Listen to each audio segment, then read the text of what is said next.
எங்களுக்கு குழந்தை காக்கியம் இல்லை. பாவம் பாவங்க. போகாத கிடையாது. ஆமாங்க. போகாத கோயில் கிடையாது. அத்தனை இடத்திற்குமே அனைத்து புனித தலங்களுக்கும் சென்று விட்டோம். அத்தனை இடத்துக்கு கோயில் குளத்துக்காக போனீங்களே, உங்க பொண்டாட்டிக்கு நீங்க போனீங்களா? ஏங்க கோயிலுக்கு போய் சாமி கும்பிட்டோம்னு சாமி வரவங்க குழந்தை கொடுத்துருமா? அந்த பையன் இடத்துல என்ன தப்பு இருக்குது? கோயில் குளத்துக்கு போன உங்க பொண்டாட்டிட்டு போனே நீ அபச்சாரமான வார்த்தையெல்லாம் என்ன விபச்சாரம் பண்றாங்க இப்ப?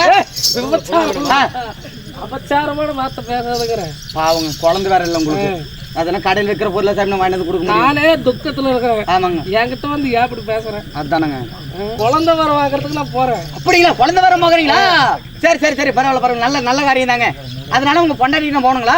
நீ என் பொண்டாட்டி நீ ஏன்டா போற? அட உங்க பொண்டாட்டி போய் உங்களை பொண்டாட்டி கூட்டிட்டு வரணுமா? ஆமா. அப்படி கேக்குறேங்க நானு. ஒருத்தர் விட மற்ற பேரை கூட்டிட்டு வா. சரி, முத பொண்டாட்டி பேர் என்ன சொன்னீங்க? யாரு? கோசல. கோசால். கோசலை. சரி, கூட்டிட்டு சீக்கிரமாக சென்று மடவன் நான் அழைத்து நின்று சரிங்க அழித்து கொண்டு வா. ஆகட்டும். உட்காருங்கள். சீக்கிரமா கூட்டிட்டு வா.